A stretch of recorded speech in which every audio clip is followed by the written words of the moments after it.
think we'll give it one more minute to see if anyone else joins.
Well, good morning, everybody.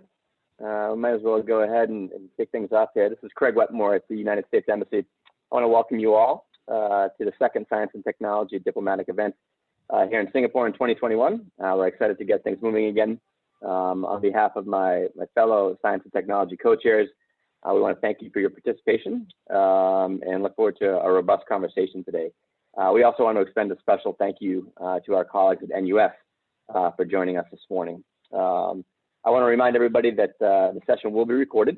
And without further ado, I introduce to you the president of NUS for his opening remarks. Thank you very much, Craig. Good morning to the S&T Diplomatic Circle in Singapore. It's a pleasure to meet all of you. 2020 has been the most unusual year. For NUS, I think we began with a high note with the launch of our 115th anniversary, right? And it was launched actually on the 11th of January in 2020. We launched it together with a run by the business school. And the team was shaping the future. And we have actually intended it to be a year-long celebration to commemorate our change over the 115 years since 1905. Before long, as all of us are aware, towards the end of January, COVID-19 struck Singapore. So we are very globally connected. So every aspect of our operations have been disrupted by COVID-19. I think this is very similar with many top universities across the world. So much has happened in 2020 and continues to unfold even into 2021. But I'm quite proud that NUS, we have performed remarkably well in the face of change, challenges, and disruption. So many have called COVID-19 pandemic as a reset button. So we use the term quite a bit, and we are really rethinking education, particularly how to develop future-ready talent, promote lifelong learning, and importantly, to enable social mobility. And education is really at the core of our role as a university. We are committed to delivering an engaging and multifaceted educational experience to our students, equipping them to take on a complex and ever-evolving and ever-changing world. So you may have noted that towards the end of last year, after about 6 months of deliberations, NUS, we launched our College of Humanities and Sciences. And we will be welcoming our first batch of students, about 2,000 of them, in this coming academic year to start in August. This new college would inculcate interdisciplinary thinking and learning. And we hope that it would empower our graduates to think more broadly and also connect the dots across disciplines.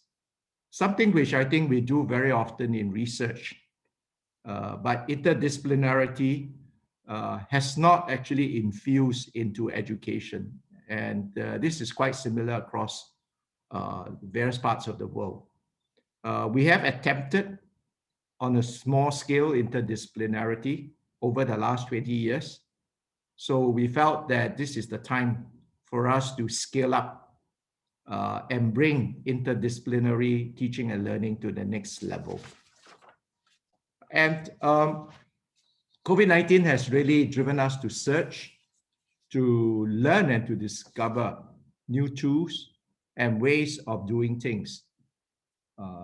Tsuchan, I think in his coming presentation, would highlight some of these aspects that we are doing. We do sense really a new positive momentum of openness and also a greater appetite for exploration and change. And we hope that we can channel this positive momentum to scaling our next peaks of excellence. And with that, thank you, I think, for allowing us to share some aspects of what has happened. Tsuchan will concentrate more on the research aspect and the innovation aspect. So without much ado, thank you, and I look forward to the discussions. Thanks.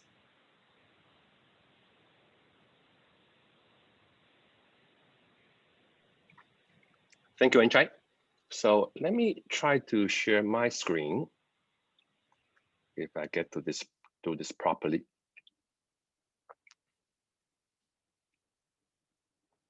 Okay.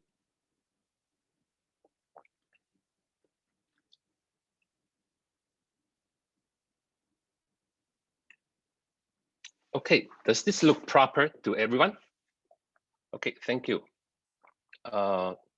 Thank you, everyone, for having us from NUS to share with you our recent progress in NUS. As Chye mentioned, I'm going to focus more on the research efforts, and hopefully with that, we will be able to explore both ongoing and future opportunities of working with all of you. So yes, my name is Tsuchan Chen. I'm the Deputy President for Research and Technology here at NUS. Okay, so I'd like to start by taking a quick glance of our research activities. This is our most recent numbers in the sense that we continue to be really productive in bringing research grants to the tune of $760 million a year. And for this group today, we also want to share that we're extremely proactive in collaborating with all the organizations in the world. As you can see, more than 3,000 institutes and universities as our collaborators across more than 160 countries. Okay, so those are, I consider, kind of the input to this machinery that we call research. Well, how about the output? We produce at the range of 10,000 papers a year. But it's not just about the quantity of work, it's also about the quality. So here at NUS, we're very, very careful in tracking what we refer to as good ideas. These are papers, publications, but not just any papers, but in publications, but those that are frequently cited by our peers across the world. So let me just try to define this a little bit more detail. A good idea to us is a paper that once published has been cited more than average, actually twice more than average. These are the good ideas. And we have generated close to 9,000 good ideas in the last 5 years. How about the next level? Think of this as home runs. A home run idea is a paper that once published has recollected, if you will, more than 20 times average citations. In a way, that's how measure of the quality of the research and therefore the importance and impact that it's going to make. And we have achieved close to 200 home runs of such ideas, research ideas in the last 5 years. Okay, but these are just numbers. Let me go ahead and at least show you some of these great ideas. And I think I can actually relate these ideas to a lot of people here today in this group. Okay, so the first one I want to share is the work done by Professor Dario Campana, who is known for his research advances in what we refer to as immunotherapy. Simply put, is the level is a kind of research that work on fighting cancer cells. Now with chemotherapy and all of that, that could be themselves very, very damaging, but rather using human cells to fight cancer cells. In a way, you think about this as good cells and bad cells. In human bodies, we all have this thing called natural killer cells that, in a way, are very, very much designed to defend the body from any foreign attacks. So these natural killer cells basically will latch on all cancer cells that are to come, and then therefore kill them, and therefore keep your body safe. Trouble with this approach is that the cancer cells themselves are also very smart. They are very good at disguising them with all of these spikes, if you will, referred to as HLA-E. Actually, there's a nice figure that's shown in the illustration to see how natural killer cells that human body possesses could kill cancer cells. But cancer cells are very, very good at masquerading themselves with all these spikes. And the trouble with these spikes, HLA, is that they are going to latch on these natural killer cells, especially to the inhibitory receptors of these cells, thereby removing the capability of natural killer cells to defend human bodies. So what Professor Campana has discovered is that there's actually a way that you can almost genetically engineer these natural killer cells so that they don't have these inhibitory receptors. When they don't have these inhibitory receptors, then they can go and attack any cancer cells and remove them. Thereby, this anti-tumor activities of natural killer cells infusion is much, much improved. So this, of course, is a lot of experimentation, a lot of theory, but he has actually been using this type of technologies to kill patients already. Some of you probably remember just a few years, maybe just a year ago, there's this kid from UK who came to Singapore to see him specifically so as to kill his cancer. So using this immunotherapy that's developed by Professor Campana. And this new technique that he's developing has already caught a lot of attention.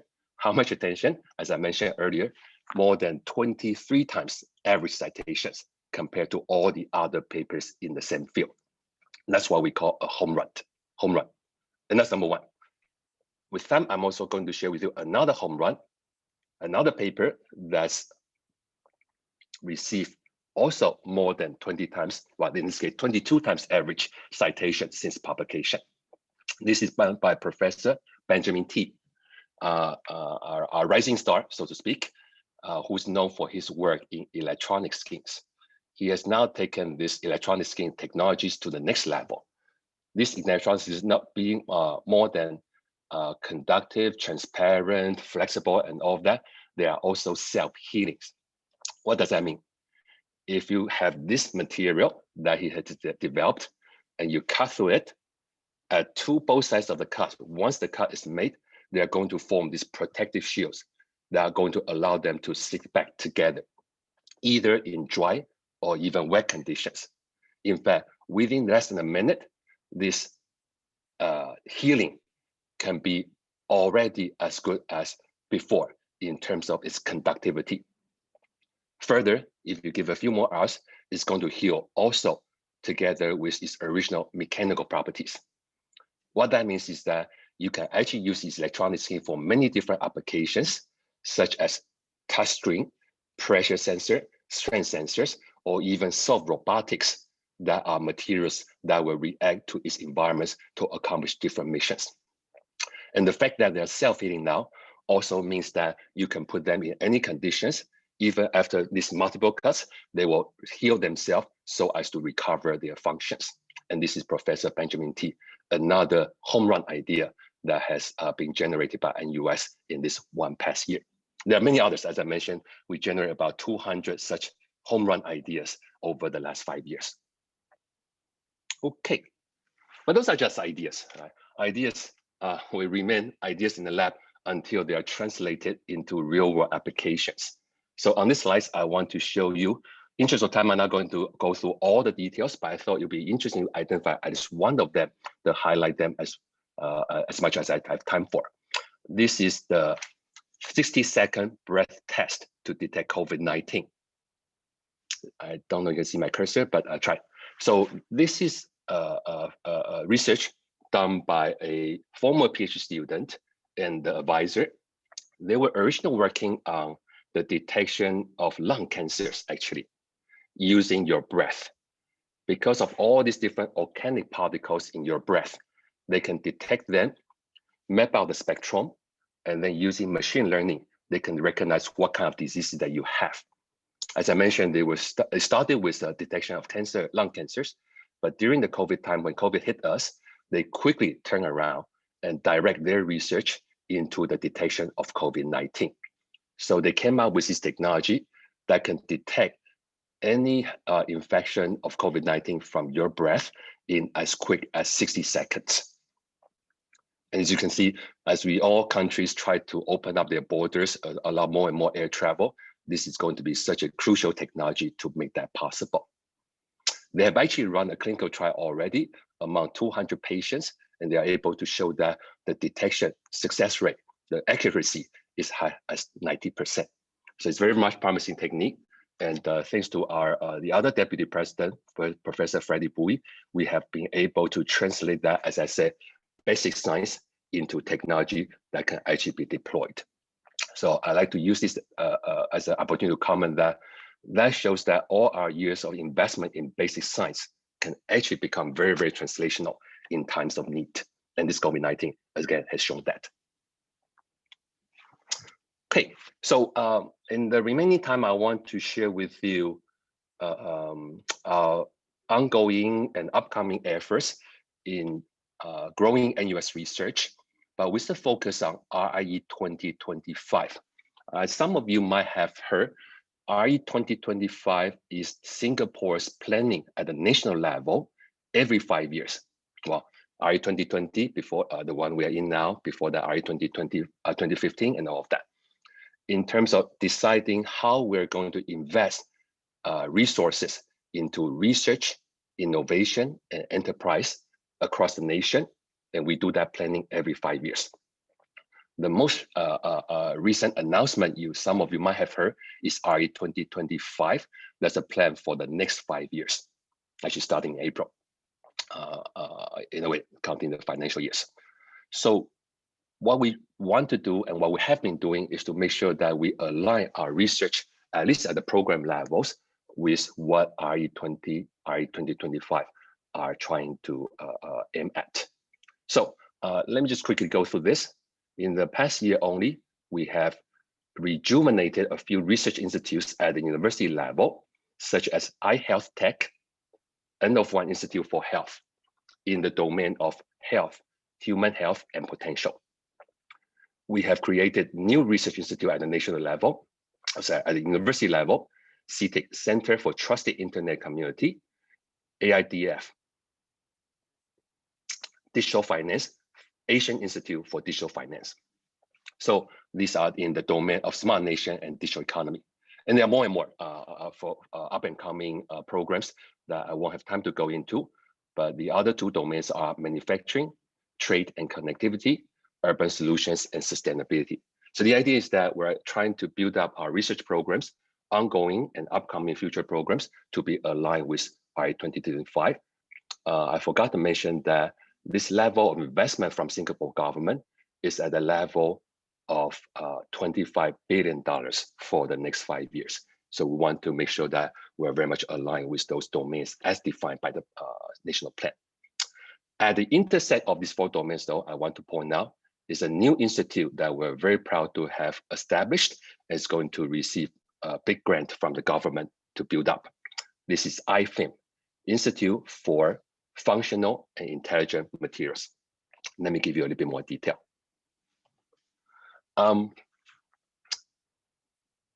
Maybe I'll start by saying that this is an institute that's going to represent a paradigm shift, so to speak, in how we design new materials in the future. And this new approach is going to have applications in electronics, energy storage, membranes and coating, maybe for environmental kind of applications, and bio and healthcare for human health and potential applications. So you can see that this institute is actually going to cross-cut all the 4 domains as defined by RE 2025. So let me just give you some high-level description of what we're trying to do here. If you think about materials research, material science, design of new materials, it's taken a very, so far, a very conventional approach. That is, you study all different ingredients, you mix them up together, you put them through different processes, and then you hope that you will have the functions and the properties that you would like to have. And you try again. If you get something you like, you keep trying. If you get something that you don't want, then you throw it away and keep trying. So it's been more or less a try and error approach in the design of new materials. So what our people would like to attempt is to try to invert that whole design paradigm. For example, in the future, given the prescribed functions and properties, can we actually discover somehow analytically the ingredients that's needed and the processes that will make it happen? If you think about it this way, if we have already done so much in materials research, in mapping from ingredients to properties, if we have enough of this mapping from A to B with the keyword machine learning, we should be able to say somehow, next time when you give me B, the requirements, I'll be able to find the ingredients and the processes. And that's exactly what this institute is going to attempt. So they'll be able to come up with different assembly rules in terms of how materials, 0D, 1D, 2D, 3D live materials can be put together in creating these different applications. And of course, as I mentioned, the keyword is machine learning. So we have also committed a lot of resources to build up this group, including a new building that we call West Side Building, that we're going to be the headquarters of this institute. We have also assembled the what I call all-star teams with the best talents among our NUS ecosystem. Maybe starting from our recent recruit who has been with us for almost 2 years now, Professor Kostya Novoselov, Nobel Prize winner 2010 in physics, for his contribution to the production of this 2D materials that we call graphene. This is one layer thin of carbon atoms, and that material is extremely conductive, extremely flexible, but yet extremely rigid, so that you can poke through it easily. So Professor Novoselov joined us 2 years ago, working together with our talents already at NUS, including Professor Antonio Castronido, Professor Barbros Ozimalas, Professor Liu Bing, who I believe is here with us today also, Professor Guy Bazin, who also joined us recently from UC Santa Barbara, and Professor Lim Zui Tek, who, as I mentioned earlier, is the director of iHealth Tech Institute. So they all brought in different kinds of expertise from different domains. They've also worked together very well already in planning this institute. I'm glad to share with all of you that just a couple of weeks ago, we received the notification from the Singapore government saying that they'll be willing to invest on this institute with $100 million. So this will be an institute aiming for something very profound, and it will be a long-term progress in the making in the next 10 years. Okay, we do have other research institutes at the national level that are as kind of long-term as the one I just mentioned. Without going to further detail, I would just want to say that we have the Center for Quantum Technology, we have the Cancer Science Institute, and we have the Mechanobiology Institutes. 3 of them already going on for 10 years, and they are already making a lot of impact in different areas. Okay, if I still have some time, I do want to go through some of the efforts, and maybe actually some of these upcoming challenges and the efforts we're making to meet these challenges. I'm going to put all of them into 3 categories. And you heard from Prof. Tan already just now, they are very much aligned with our push at the whole university. 3 areas. Number 1, we're trying to reimagine research for a post-pandemic world with a drive toward problem-oriented research and making sure that our people work together across different disciplines. We continue to proactively recruit talent at all levels. At the end of the day, without the talents, you won't be able to produce all these research outcomes. Finally, we want to strengthen, and we continue to strengthen our partnerships with both governments and industry companies, so as to make sure that our research continue to be relevant for the rest of the world. So 3 areas that I want to share with you our efforts. Let me spend some time on talking about NUS Reimagine Research Initiative. If you think about what COVID-19 has shown us, I think in many ways, but one way is to show that the way that we perform research, we need to continue invest in basic science.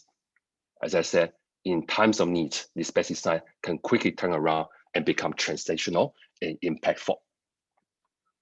But we also need to think about how we aim our future research in addressing these very, very important, almost, I want to say, daunting challenges. For example, how do we build up our future environments, maybe with better sensing, so that we can keep people safe? How do we prepare ourselves before the next outbreak hits? How do we make sure that we can collect all the data for our analytics, but yet continue to protect people's privacy? Again, COVID-19 showed us that even, well, this pandemics, the impact is not just about human health. It's also a lot of other things, including food security and supply chains. How do we make sure that we have the food resilience that we need for before the next pandemic?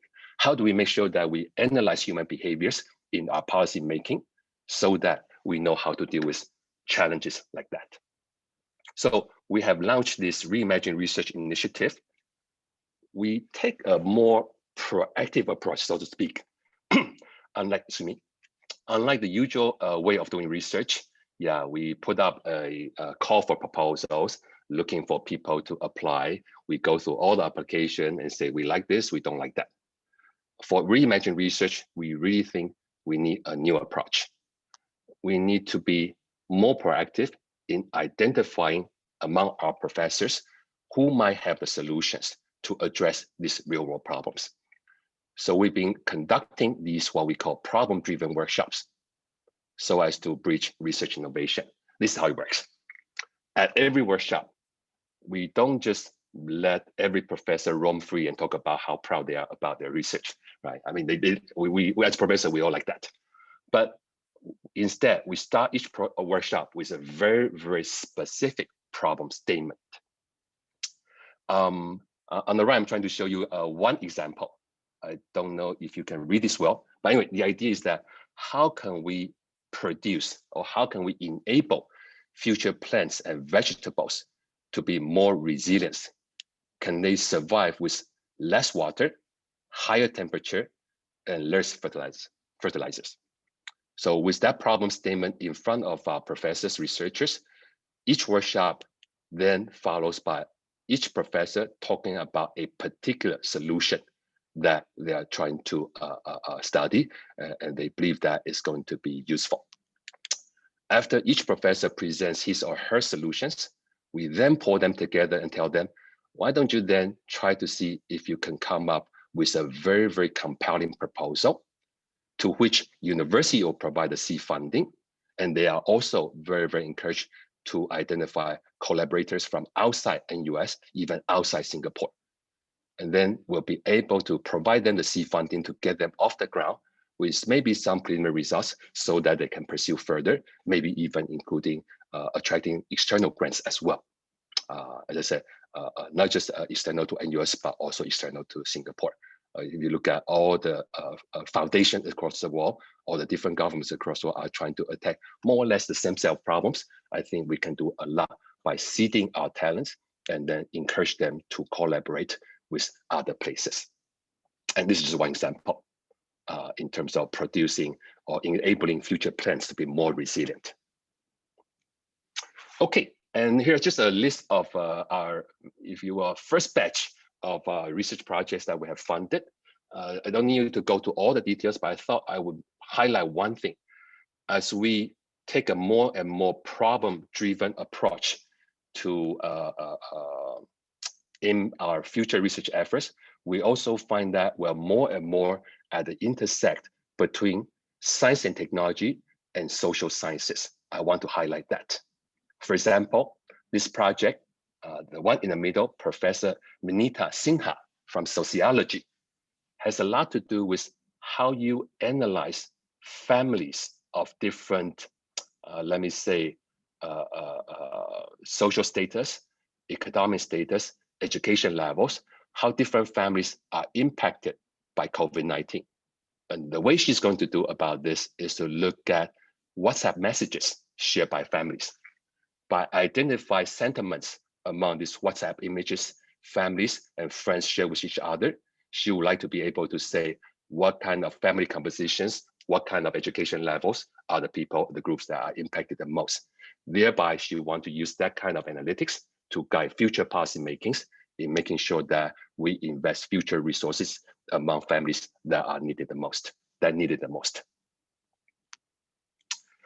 Here's an opportunity for me to highlight that, therefore, NUS as a very, very comprehensive university across all different fields, as Prof. Tan also mentioned, we really think that this is a good way to highlight our researchers in social sciences.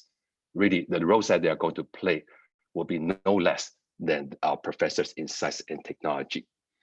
On this page, I'm showing you our most recent winners among the social science research thematic grant applications. Again, without time to go to all of them, let me highlight one of them. That's Professor Elaine Ho. She works on the aging community of Singapore, and hopefully some of the lessons she learns will also be applicable to other countries. Think of it this way. She wants to analyze how the aging communities are building social networks among each other. How do they move about in Singapore when they conduct all different kinds of activities, dancing, taking lessons, and all of that? She tries to collect data using both qualitative approach, that's interviews, and also quantitative approach, that's GPS tracking. And she's able to visualize all of the data with GIS. So the idea is that with a lot of data collection and analytics, she's going to be able to see how these different facilities that we provide for the aging communities, how do we design them, locate them, future in the right places, so as to maximize the outcome, so as to benefit the older Singaporeans as they build up their social network. And the idea is that by doing this, we hope to be able to encourage them to live better, to continue to be reproductive better, hence the healthy and productive longevity. So let me move on to the second category effort we're making. I just want to show you really one slide. This is our program referred to as NUS Presidential Assistant Professor or Young Professor. Yeah. Prof. Tan actually started this effort a few years ago, and we have continued to benefit from this effort. The way this program works is that we take an extremely proactive approach in recruiting the young talents.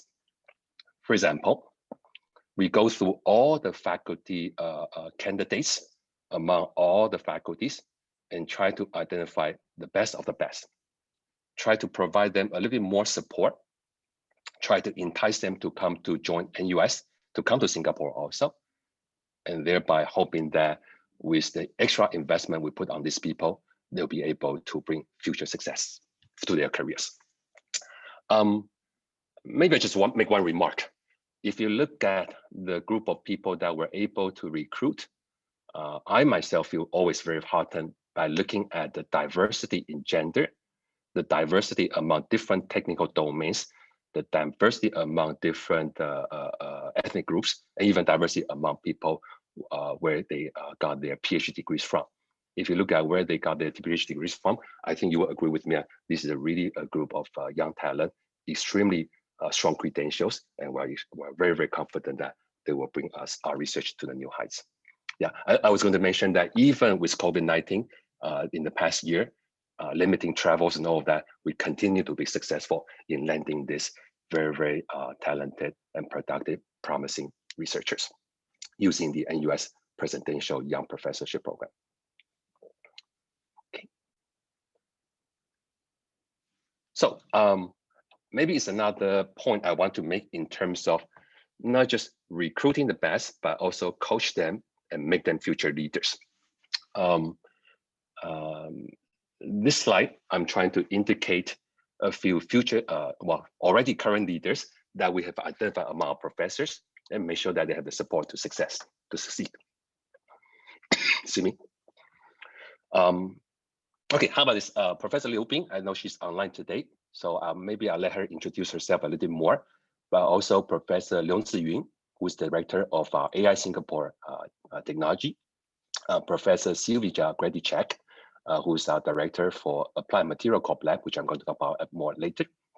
Also, Professor Tulika Mitra, who's our recently appointed Vice Provost for Academic Affairs, which means that she's responsible for the promotion and tenure processes of this university. She holds the key to the high quality of our faculty. Professor Lin Mongling, Professor Andrew Yue, these are the two co-directors of the center I just mentioned earlier, Center for Trusted Internet and Community. So the idea I want to highlight here is also, if I looked at all the talents we've been recruiting over the years, they are good people in our faculty. Given the right encouragement and support, they will rise up to the challenge and become leaders at these university level institutes, also university level senior management positions. We're very proud of this group of people. Okay, the last point I want to make is partnership. And for this group today, I think this speaks very well. We are very proactive in building up our partnership with industry. On this slide, I'm able to show you 6 corporate labs we have been building over the years, with the most recent one being with Singapore Airlines. Excuse me, let's just focus on this one, Singapore Airline.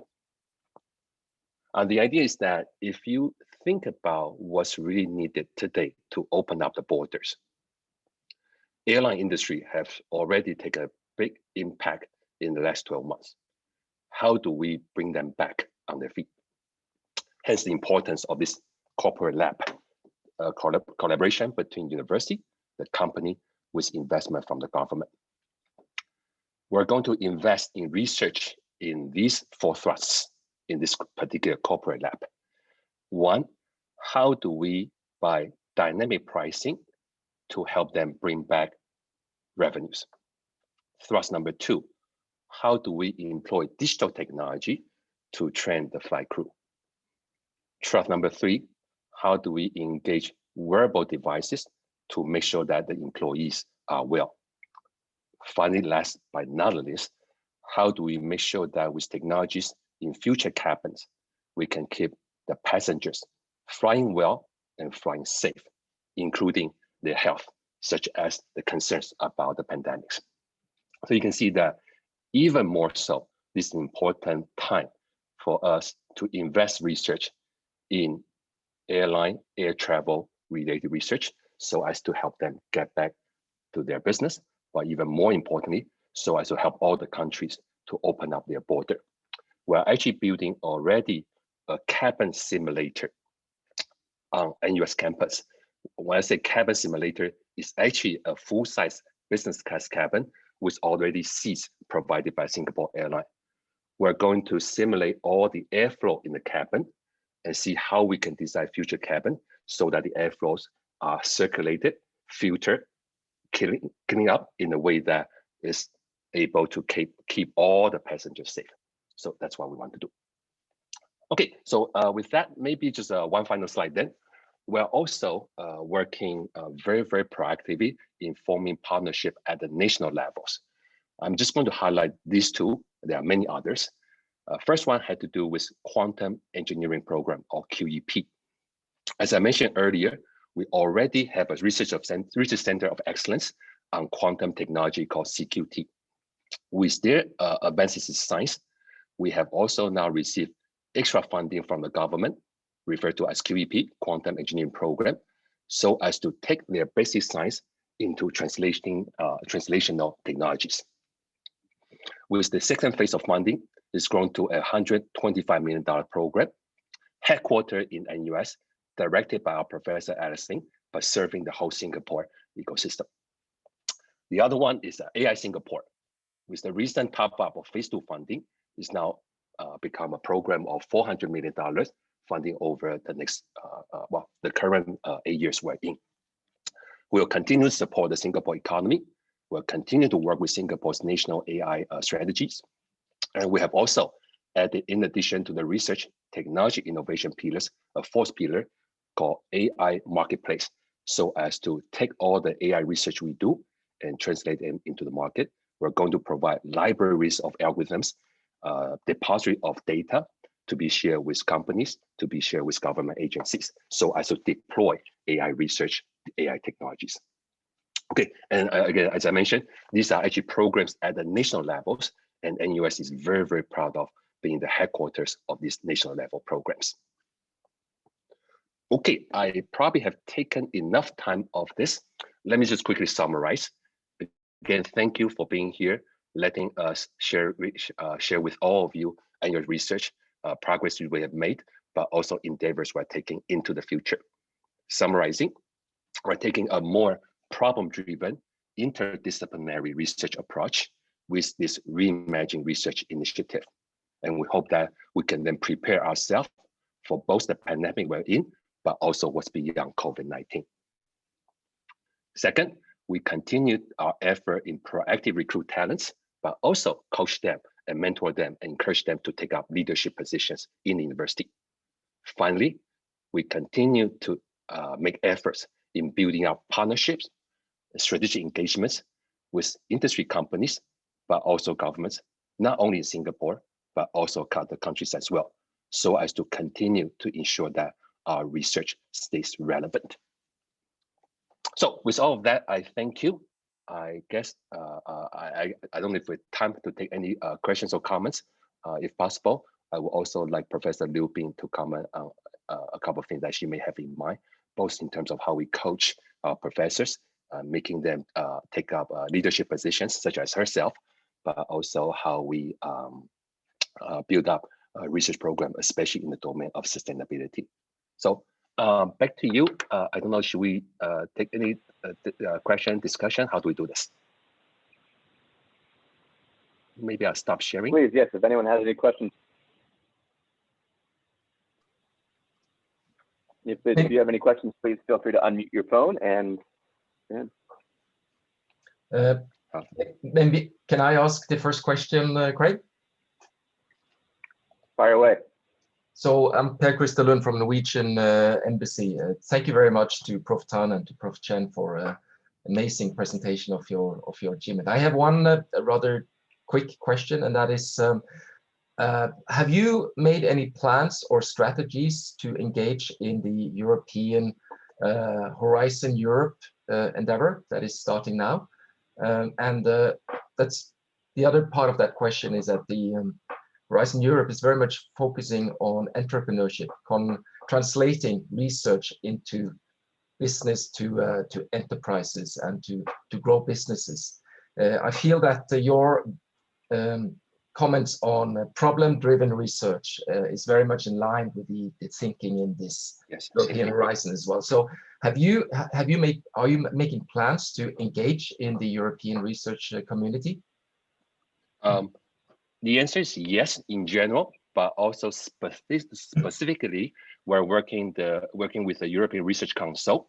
In fact, in a matter of weeks, we're actually going to bring up the how do you call him, the director or CEO of ERC, to have an online sharing session with all our professors, listen to all the ideas within the European Research Council, but also matchmake them with the professors in the NUS, among NUS faculty, so as to create these future opportunities. So yes, the train has started. I won't say left the station yet, but the train is moving. Oh, thank you. That's second, very encouraging. we do have a specific collaborations with individual countries, including UK, including Germany, so and many others. And with that, I actually want to highlight also a program. The building actually sits right on NUS campus. It's called the Create building. And you probably know that already. In the Create building, every floor is taken up by an overseas university in the sense of the presence, but more than that, each floor has also participants from Singapore local universities. Of course, NUS has always been a big player in those Create programs as well. So with time, I can tell you more, but indeed the answer to your question is that we have definitely the more general intention of working with all the countries, not just Europe, but everywhere else. As I mentioned, 160 countries we're working with.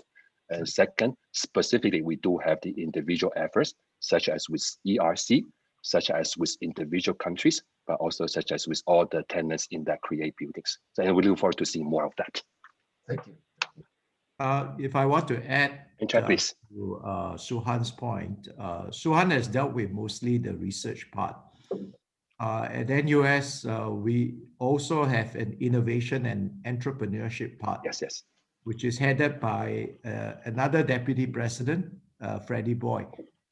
And that basically looks more at translation, looks more into how to create companies and startups, either from our research or from the student body. So particularly because we generate quite a lot of IPs, we want to make sure that we can productize many of the ideas coming from the IPs. So about 2 years ago, we launched a scheme called the GRIP program, GRIP, which is the Graduate Research Innovation Program. The basic idea is to fast track IPs that are commercializable into deep tech startups. And our aim is to really create about 50 deep tech startups every year from the IPs that are generated. And hopefully over the next 5 years to create about 250 deep tech startups. Not everyone will be successful, but if 1 or 2 can be successful out of this 250, then that's something which I think would add tremendous value to the economy. So we put in place a program which basically uses a bit of the Lean Launchpad program, which we have learned from the US and brought over to Singapore more than 7-8 years ago. And we sort of use the Lean Launchpad program on the research fellows and teaching research fellows and PhD students, and we encourage them to take on some of the IPs that are commercializable and spin them off as a company. And we are putting about 100,000 per company or per startup as an initial investment. We also have been in touch with the VC community in Singapore, and the VC community also are encouraged to contribute and to invest in these startups. So far, I think we have been able to win for every dollar that we put in, another $4 of early venture investments from early venture VCs. So we are hopeful. We have formed about 56 companies, and we hope to push this even harder. So that's just one aspect on the innovation and entrepreneurship part, which we didn't cover in this presentation. Thank you, Oba. Yeah. Actually, that example I show, the company now called Breathonic, using your breath to detect COVID-19, let's say at airports. That's one of the examples that Chye just mentioned. The GRIP program is one of the companies that we have invested. So yeah, do check them out. The company is called Breathonic, and yeah, we do see a bright future for them in terms of using your breath to detect COVID-19 infections. Mm-hmm. So, yes, so thank you, Chye. Administration of your startups or your spin-offs is done through NUity, is it? Sorry? It's So NUS Enterprise. And you, yes. NUS Enterprise, right? Yes, Thank you. that Yes. does all the startups. We have a few hundred startups based here, but across the Singapore ecosystem, we have probably thousands of startups in the Singapore ecosystem. I think there is a question by Leonie. Yes. Yes. Good morning. Good morning, Professor Tan. Good morning. So much. Thank you very much for the excellent presentation, Professor Chen. I have a broader question, and coming from an organization dealing with Asia and Europe, you know us, Professor Tan, it seems that at least in the Western Hemisphere, there is an evident lack of trust in science and evidence-based research. Evidence-based politics and policymaking. And somehow it seems to me also that there is a disconnect between science and research in some parts of the communities in our societies. So what did Asian education systems or higher education systems do differently compared to Western systems? And what were the shortcomings which you see with your colleagues maybe in Europe or maybe in the US? Mm-hmm. Yeah. And Chye, you want to take? That is a very tough question. But I think if you look at our system, there is actually a very strong trust in the educational system. I would say that we have a pretty good educational system. Parents, students, in fact, the entire society places significant trust. And it's not surprising for Singapore. We have no resources. So human beings are our only resource. So we only have human capital. So that's the reason for the investment in education. What we are seeing, at least in some societies, is the mix of politics, right, into the educational system. And that mix, in our sense, could have led to some of this distrust or higher levels of distrust in science and technology. It's not like we don't have it, but I think nowadays with social media, for instance, it will come to Singapore. And the challenge is really, how do we mitigate some of this? You may notice that, for instance, in this current pandemic, we have fewer people who are worried about the vaccines, right? And I guess in some societies, there is a general distrust of vaccination. And this is not significant in Singapore, but yet you notice that the government and even the universities take a lot of effort. So once I think the government has announced that, well, we're going to start vaccination, you'll notice that NUS, we have organized quite a lot of webinars for our students, for our faculty members, for our alumni, and for the public in general, to basically give them concrete assessment of the pros and cons of vaccination, right? And then for them to sort of make a decision.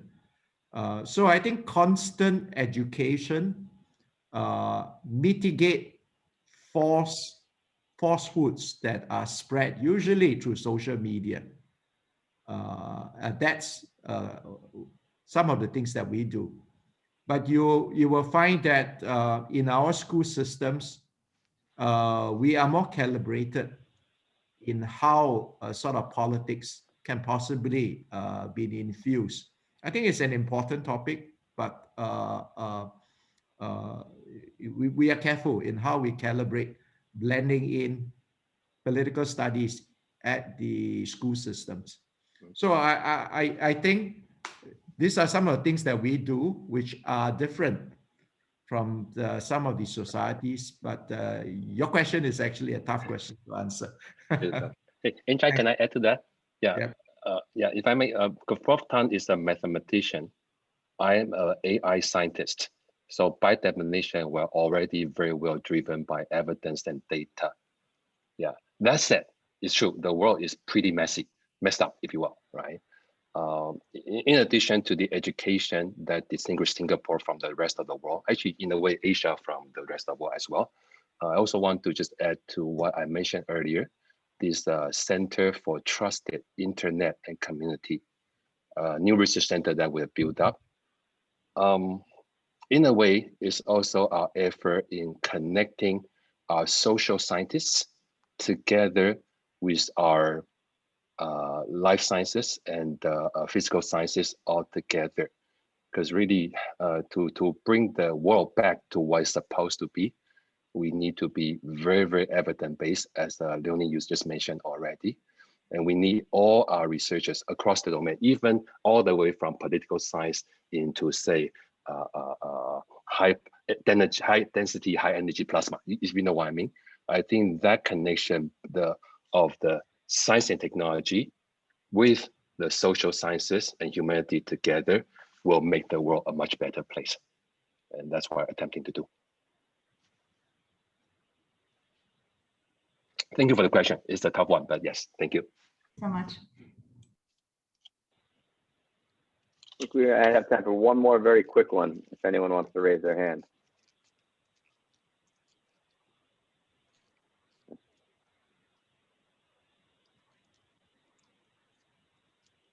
Well, if not, I want to thank everybody again for participating this morning. I'm glad that we were able to do this. I also want to highlight for the group that our next event is March 4th at 3 p.m. It's actually a hybrid event in person and online at SG Innovate. So if you have not signed up for that yet and are interested, please do. That will fill up. And that's all we have for today. Again, I appreciate your time and thank you, NUS, for joining us. Mm-hmm. Well, thank you very much. All right. Have a good day ahead and a good weekend ahead. Bye-bye. Thank you very much. Thank you, everyone. Bye-bye.